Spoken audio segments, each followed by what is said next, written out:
South Africans are about to go to the polls on Wednesday, and the African National Congress says it's certain it will retain its majority in Parliament. But after a quarter of a century in power, can the ANC still appeal to voters? This is Inside Story.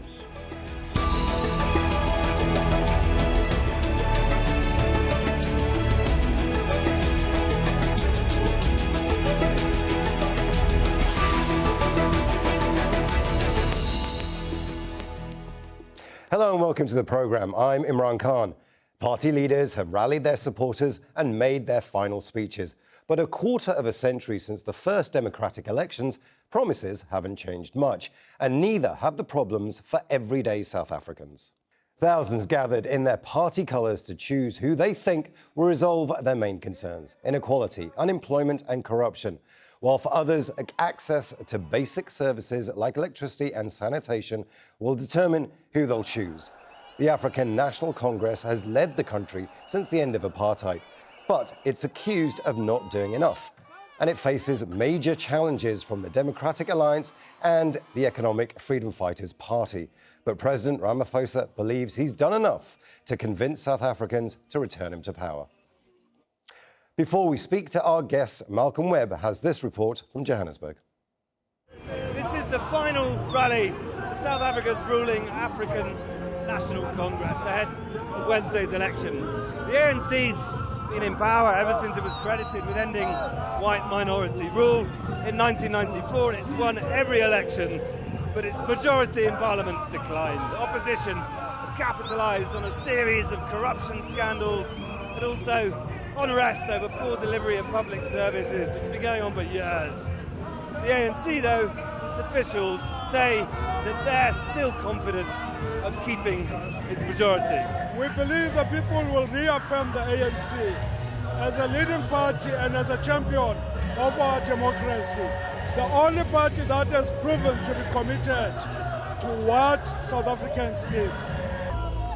Julius Malema, the leader of the opposition Economic Freedom Fighters, doesn't agree.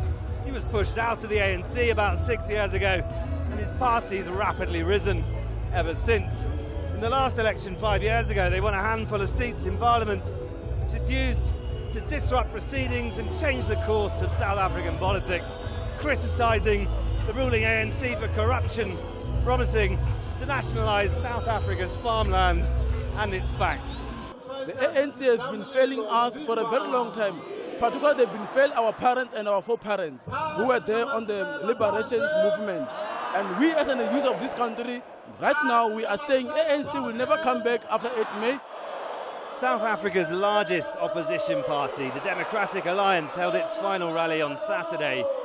In the last parliament, it had just over a fifth of the seats. Its vote share for years has been steadily but slowly increasing. But in spite of the ever-growing criticisms and the disenfranchisement amongst some ANC supporters, there's still many more who are strictly loyal.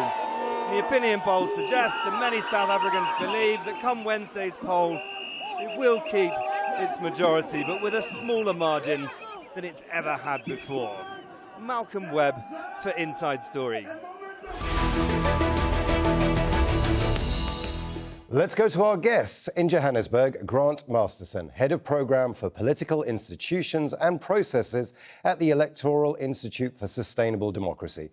On Skype from Cape Town, Sanusha Naidu, researcher at the Institute for Global Dialogue, a South African think tank. Let me begin with you, Sanusha, in Cape Town. Is this a case of the ANC, better the devil you know, or the Economic Freedom Fighters and the Democratic Alliance, and it's time for South Africans to have a change? It's a difficult question to answer because I think what we are witnessing in South Africa is a very contested terrain. I think the ANC coming in 94 was definitely on the back of a euphoric transition, democracy. People were very jubilant about the fact that this was going to be a substantive democracy. 25 years later, we look at this electoral democracy and we look at the multi-party democracy and we see voters being very uncertain. not clear about who they want to vote for.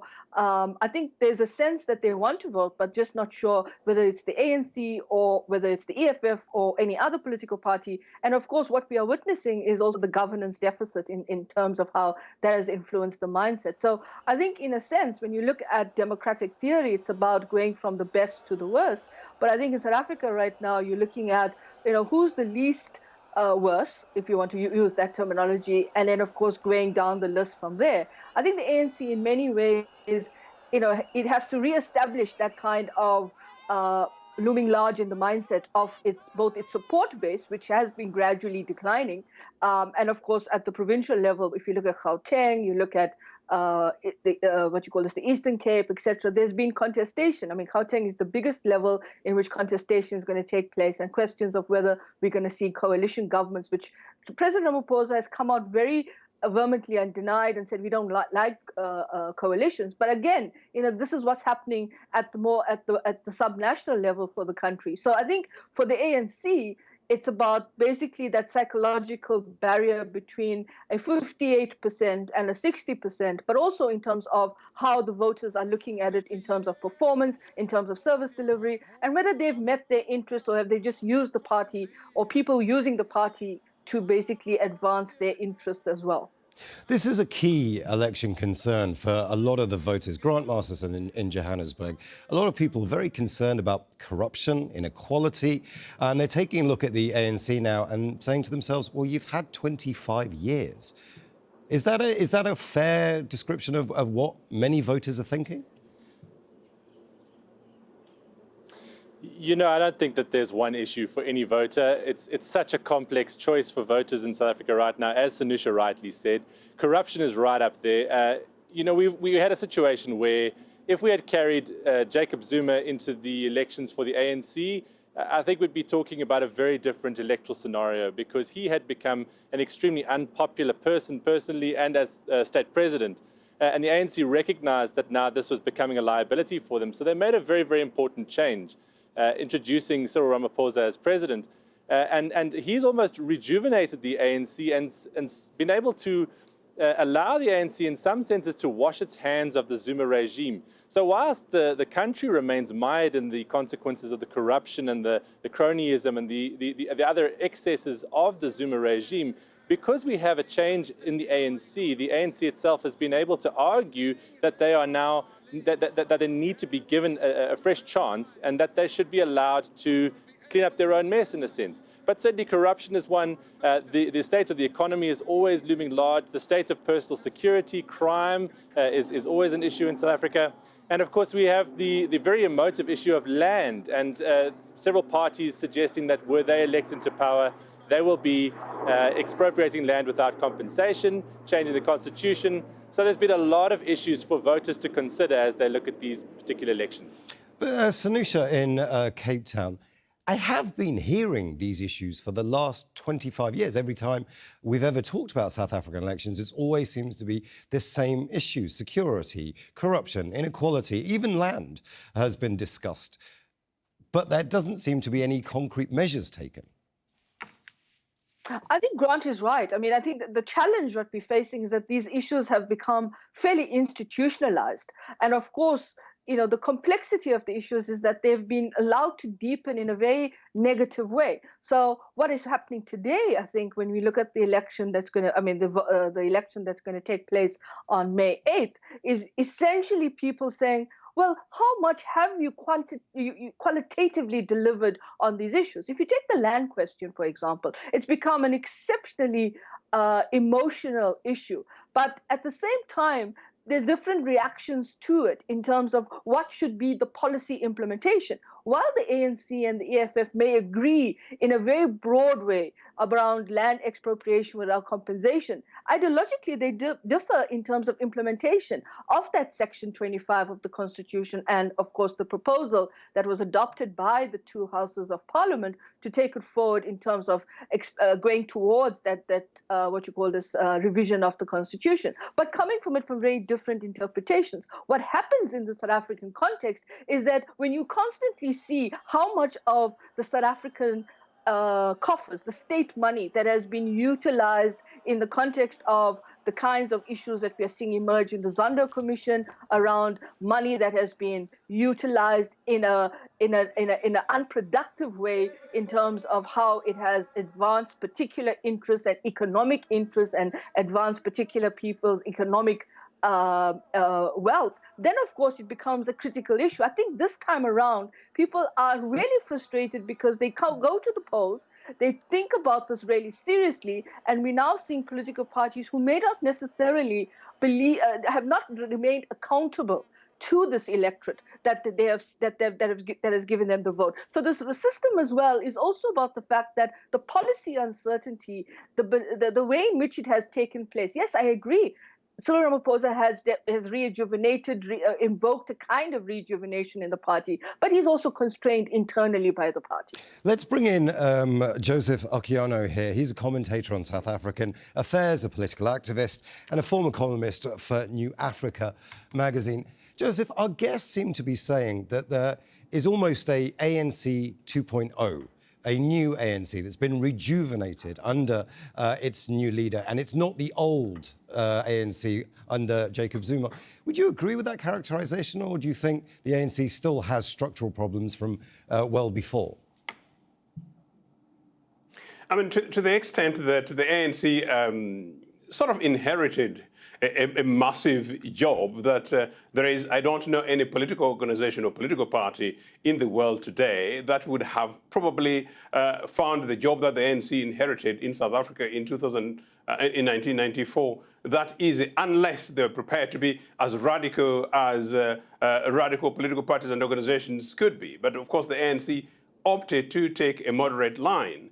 That said, really, to their credit, the ANC has by and large done the best of what they could. In terms of Ramaphosa, I think the jury is rather out. I think he's going to win these elections. What's going to happen in the next 4 or so years will probably determine whether or not this is a new ANC or not. And the reason is that actually, unfortunately, Jacob Zuma, when he was elected to replace Thabo Mbeki, the vast majority of the members of the ANC and the ordinary Africans in South Africa thought he was probably going to be the main genuine voice for themselves. Unfortunately, in fact, Jacob Zuma sort of really sunk the ANC to the extent that now Ramaphosa has to, if you like, try to turn that round. So to that extent, yes, it's a different ANC. By and large, as a political organization that stands for that, for what they really fought for, I think the jury will be out again if we see that they're able to tackle the structural problems both in the ANC and in the government, and that must include land reform and economic redistribution for the peoples of South Africa. We have talked about this a little bit, but I want to ask the question to all three of you. Let's begin with Grant Masterson in Johannesburg. Are we looking at a period of coalition building, of deal making, of trading horses because of this uncertainty over what the ANC now means? Are they going to have to make deals?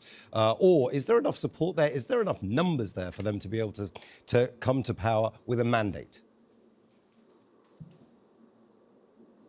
Look, I think we're relying on polling data, and polling data has its flaws when it comes to predicting elections. So we are relying a bit on what the scenarios sketched by those polls suggest.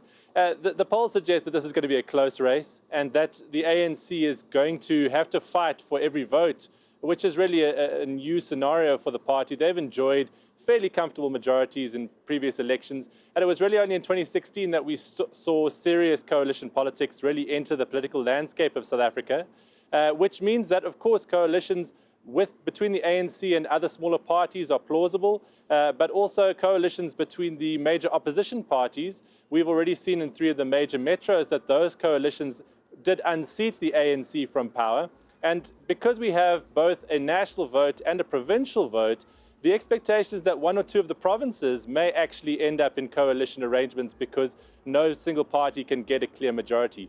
At the national level, though, the polls suggest that in the wake of getting rid of Zuma and unburdening themselves from that albatross and putting Ramaphosa, who in fascinating ways remains more popular than his party at this stage, is actually giving the ANC a boost. If the election had been held 15 months ago, we might have been talking about a very different story. But now, with the advent of Ramaphosa's new sort of dawn, and of course it remains untested, so we don't know as voters whether we can trust it yet or not, the voters seem willing to give him a chance at least.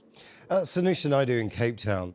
coalitions are beginning to become a thing in South African politics, but are we seeing a coalition of getting behind the cult of a personality? Cyril Ramaphosa seems to be, as our guest Grant Masterson said, he seems to be very popular, more popular than the ANC.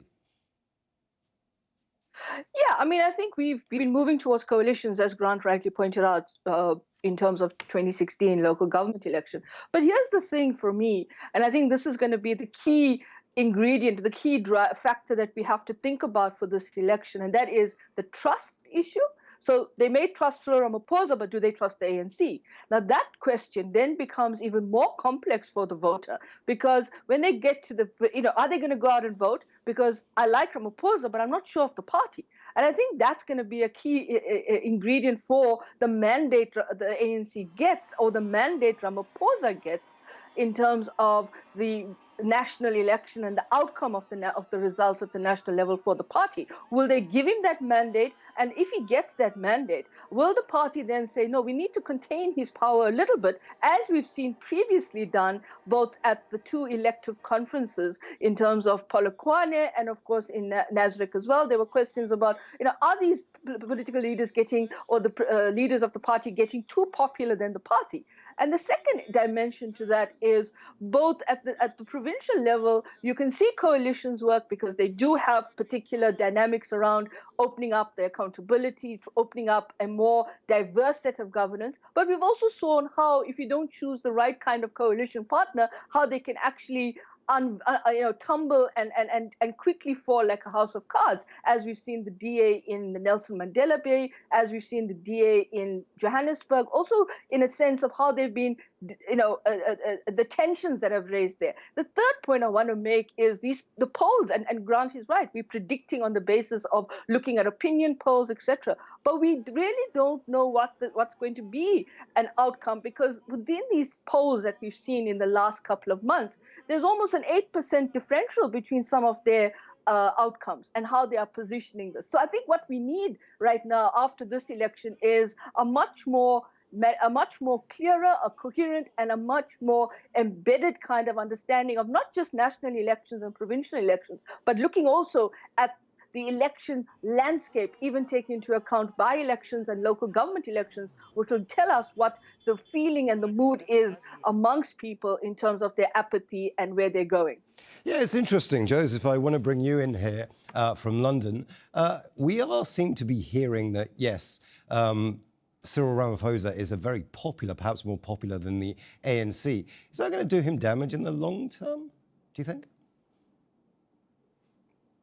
I'm not quite sure. I think he's actually very lucky to be more popular than the ANC because, one, he's a very nice guy, and two, he played an absolutely central role in the formation of the new South Africa, leading to the elections in South Africa, and I think most South Africans still give him that credit. His background is trade unionism, and of course, as I said, he's a nice guy by and large. But I mean, that said, where the ANC is, as I said, where particularly Jacob Zuma left it, it needed somebody like Cyril Ramaphosa, who, other than being nice, other than having a bit of history, is also someone who's known and seen to be absolutely intellectually deep. And South Africa needs a leader who's able to use the brain, the charisma, and, if you like, the composition of leadership that enables them, if you like, to bring a coalition of all partners together. And I think Ramaphosa is a very good guy to be able to do that.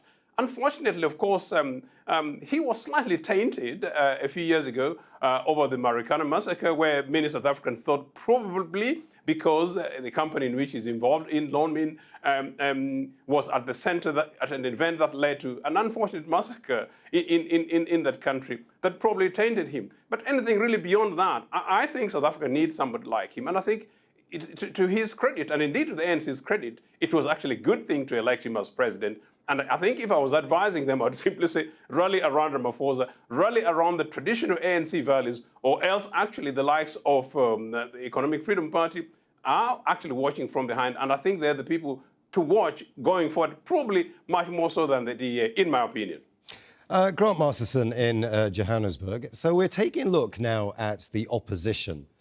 Do they have their act together? Are they going to upset some people with larger gains than we're perhaps expecting? Or do you think it's a fairly cut and dried election? Look, I think that the party that everyone expects to see gains in these elections is the third horse in the race, the Economic Freedom Fighters. The jury is really out on what the DA, the second opposition party, the largest party in opposition, will do in these elections. Some of the polls suggest that it may plateau. Some of them suggest that it may decline somewhat. But really, all of the talk and all of the focus on growth in the political landscape is on this third party, the Economic Freedom Freedom Fighters, led by Julius Malema, who is a very charismatic individual. Of course, he comes out of the ANC. He was a former president of the Youth League there before he was expelled from the party and formed the formation. And so, you know, a lot of the energy and a lot of the focus on issues has really come from the EFF. They've managed to really almost upstage the DA in many respects in this campaign period.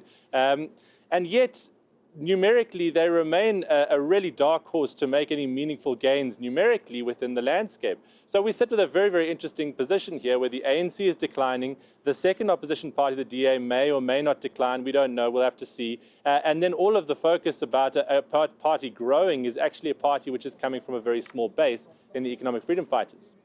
Sanusha in Cape Town, we are running out of time, but I just want to get to you all before we leave. I'd like to ask you the same question I asked Grant Masterson. The opposition, has it got a chance?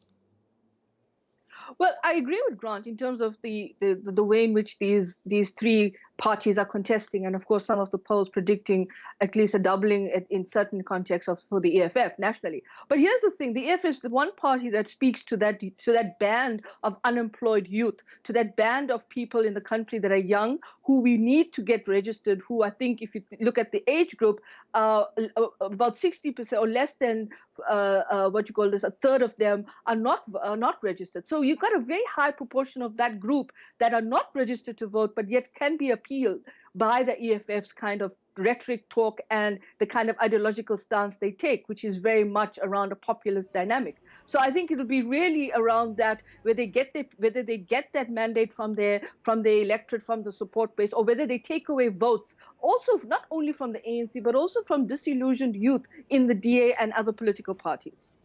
It's an interesting one, isn't it, Joseph? The opposition do seem to be making gains, but possibly not enough.